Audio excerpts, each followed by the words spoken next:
Her dream was to go around the world, fly around the world, and photograph all of the sacred sites, pyramids, Stonehenge, what have you. She didn't have any money to do that, but she understood that she shouldn't let that stop her from having the dream. So by staying in a positive state, she had an inspiration, and an inspiration that most people would have called insane and crazy, and it'll never work. But again, she didn't think that way. She said, all right, I'm staying positive. I know there's some way to achieve this.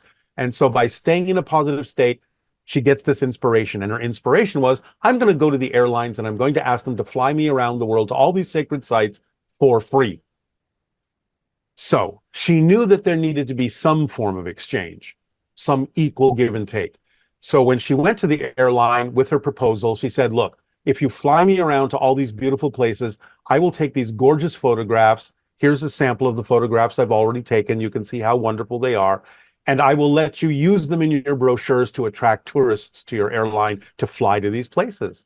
Well, they not only said yes, they actually paid her to do this, flew her around the world, put her up in the best hotels, fed her like a queen. She not only made money, she didn't spend any of her own money. She lived her dream because she had the wherewithal to stay in a positive state and receive an inspiration that, while most people would have called it crazy and that would never work, she didn't let that stop her. So she trusted that there were other forms of exchange and other forms of abundance that could allow her to live her dream if she wouldn't restrict herself to what most people think is the only way you can get anything done.